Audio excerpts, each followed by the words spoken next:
Assalamualaikum warahmatullahi wabarakatuh. Hello everyone. First of all, let us introduce ourselves. We are from Group 5 with the members Moh Afif B, Kamaluddin Mubarok, Cahyanita Pramestya Dewi, Alfina Putri Damayanti, and Wilma Afrilia.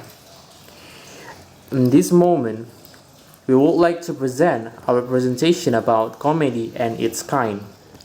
Let's see our tables of contents. So we are going to talk about the origins of comedy and patterns, characters and language of comedy, types of comedy and low comedy dwells, other kinds of comedy emphasize complexity and absurdity, and comic problems flourish, along with chaos, tragedy versus comedy. Let's move to the origins of comedy and patterns. Before we talk about the origins of comedy, I would like to tell you the definition of comedy itself. Comedy is a type of drama or other art from the chief object of which, according to modern nations, is to amuse. It is constructed on the one hand with tragedy and on the other with farce, burlesque, and other forms of humorous amusement. So from this definition, we got the point that comedy has purpose to amuse people or to entertain people. Comedy began as old comedy in ancient Greece in the 5th century before Common Era, wherein related situations would be acted out and eventually end in a song. Aristophanes is an old playwright in old comedy. This drama presents a series of episodes that aim to illustrate the implications of a serious, deadly political issue. It's a swear of swearing, jokes, song, and dance. Old comedy also often used derision and scurrility. In Middle comedy represents a transition from Old comedy, which presented literary, political, and philosophical commentary and interprets with scurrilous personal invective to New comedy with its gently satiric observation of contemporary domestic. So the difference between Old comedy and Middle comedy, that Middle comedy represents emphasize more about literary, political, and philosophical in the drama of comedy.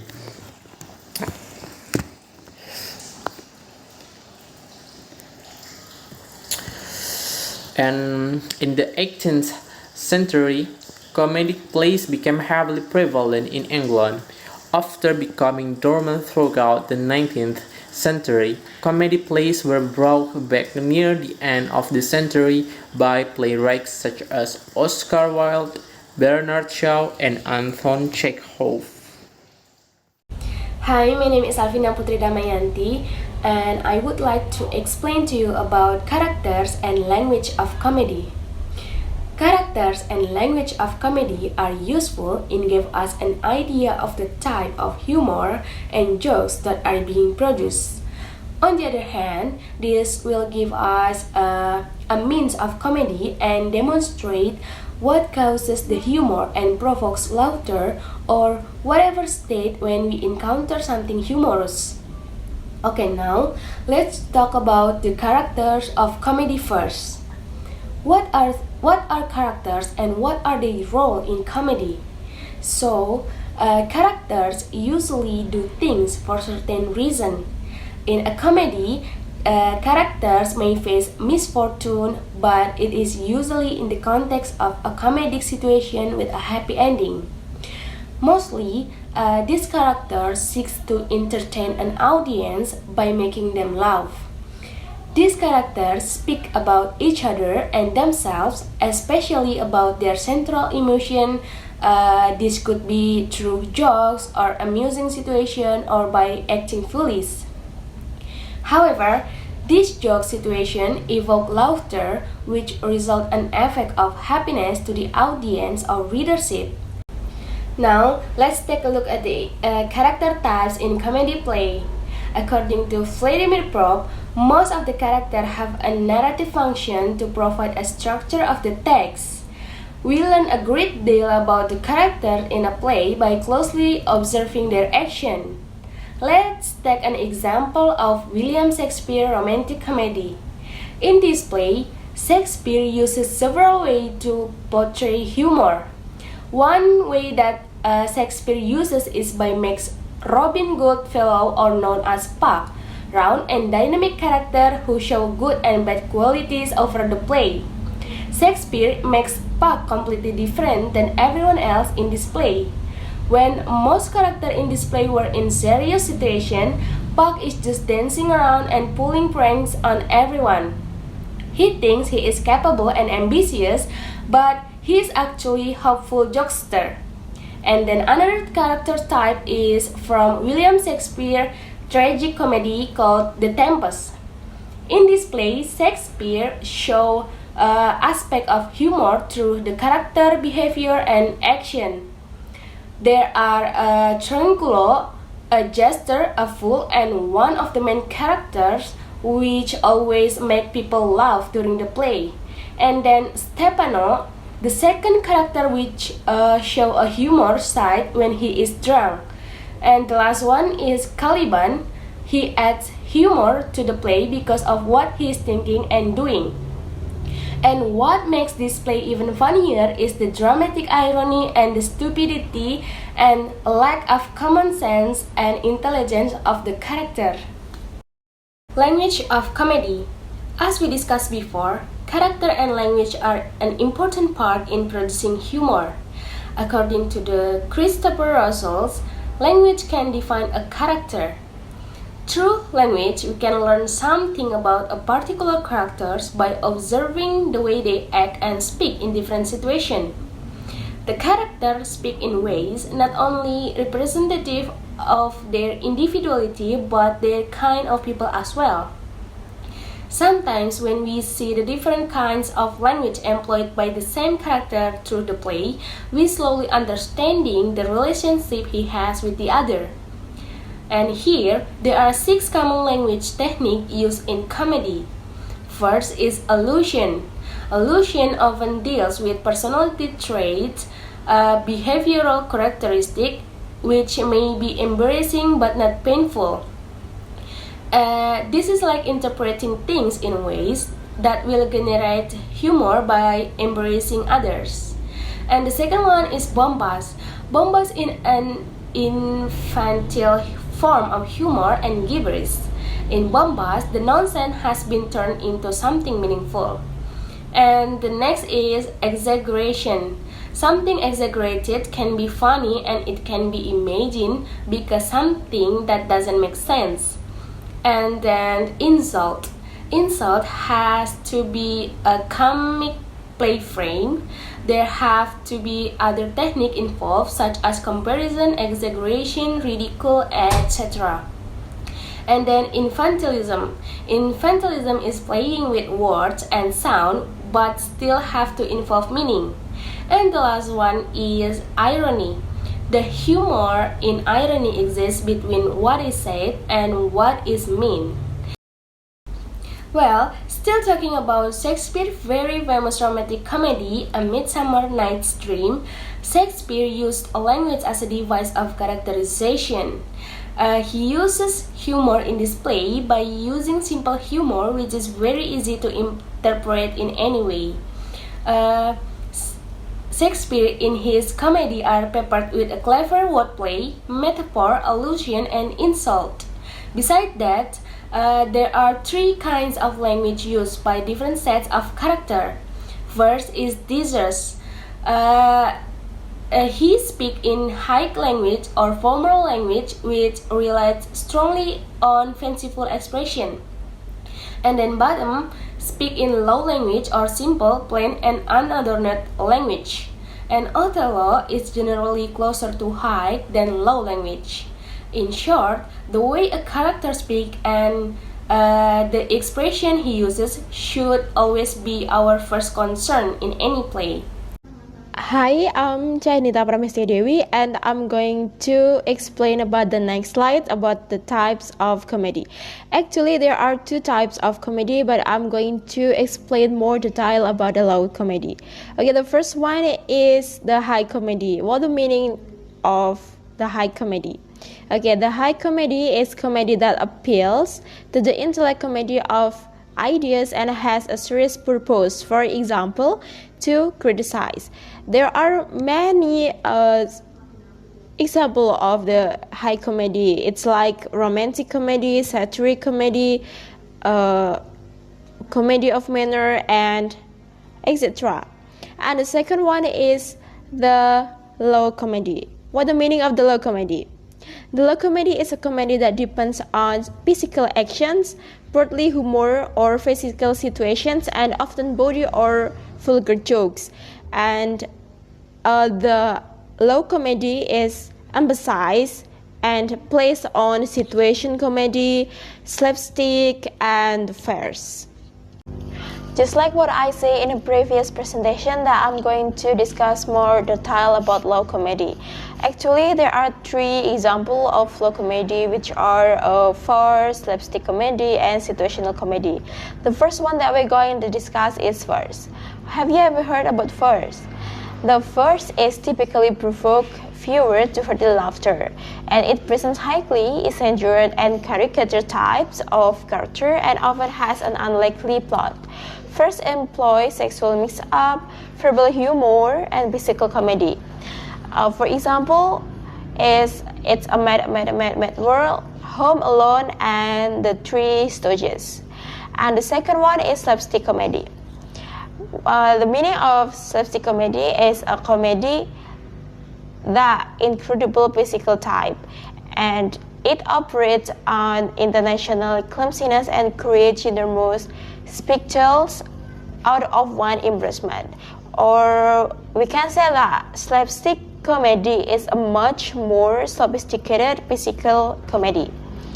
The example for slapstick comedy are Charlie Chaplin or Marx Brothers in their movies like Dark Soap and A Night at the Opera. The last example is situational comedy, or we know that as sitcom. I do believe that everyone have watched the sitcom because it commonly appear on our television. So what the meaning of sitcom?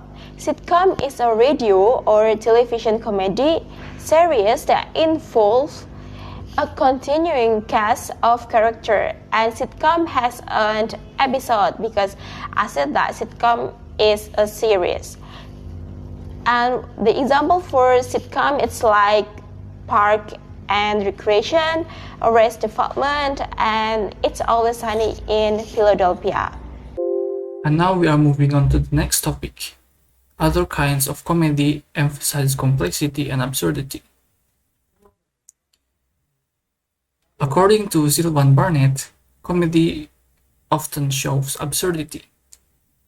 For example, by putting a person in a series of improbable situations, the dramatist can continue to demonstrate entertainingly absurdness. And there is this kinds of modern and contemporary comedy that emphasize complexity and absurdity. Ironic comedy is a type of comedy which deal with the humor in a scenario or events of irony, meaning that it hides the actual fact of something, but then it reveals the satiric utterance, which is in opposition to the fact. And then realistic comedy is any kind of comedy employing the methods of realism, just like the comedy of humor and comedy of manner that have been explained before. Both of these comedy are part of comedy of the absurd. All of this type of comedy avoid the happy ending in traditional comedy. Oftentimes, the protagonists are defeated and the problem, either a realistic or an absurdist dilemma, remains unsolved. These kinds of comedy began to appear in the late 19th century, illustrating the complexity and absurdity of modern life, and the funny but meaningless efforts that people make when coming to grips with their existence. I am Wilma Afrilia Rizky. Now I'm going to talk about comic problems flourish along with chaos. Well, before the moments of change that lead to the conclusion of comics, comedy have to introduce as many problems and complications as possible, which begin with unhappiness and even to catastrophe. The problems can be personal, political, economic, or social. So the point is, they can enter every arena of human affairs. For example, there is a situation where a man wants to find love, but he also needs to find a place in the world and get rich. Or another man and woman need to overcome family hostility so that then they can live together. Or a situation where a group of people need to succeed in business or maybe to fail in business. Next, comedy is built around situation. It's like all situation, as I mentioned earlier, situations that might possibly lead to ruin are the stuff of comedy. Things seems to be getting worse and more chaotic the better. Comic complication always occur before the conflict is resolved. In a good comic complication, the problems are constantly filled with misunderstanding, mistaken identity, misdirection, misinformed speech, errors in judgment, faults in intelligence, excessive or unreasonable behavior, and coincidence that stretch credulity. Next, let's take a look at tragedy versus comedy. As we know, tragedy and comedy is a subgenre of drama. Then, what is the difference between its subgenre? First of all, tragedy is a play that ends unhappily. It's like sad or have a depressing ending. And the typical ending is a death. While comedy is a play that ends happily, funny, and the typical ending is a marriage. Then, according to its purpose, a tragedy tries to raise the audience concerns, to confront viewers with serious action and conflicts, which typically end in a catastrophe. It's different from comedy, which aims to entertain the audience and make them laugh by reassuring them that no catastrophe will occur. Then, in the depiction of human nature, where tragedy emphasizes human greatness and celebrates human freedom, comedy points up, delineates human weakness and human limitation. In tragedy, the hero is defeated by forces outside his control, and tragedy man is mastered by fate and nature. This drama is necessarily dark in subject matter. While in comedy, the hero overcomes obstacles in an entertaining and it's essentially light drama. In short, the major differences are that tragedy moves toward despair and that, while comedy moves toward success, happiness, and marriage. Well, and that brings us to the end. We'd like to thank you for your time and attention today. If anyone has any question, please feel free to ask and we'll do our best to answer. Wassalamualaikum warahmatullahi wabarakatuh.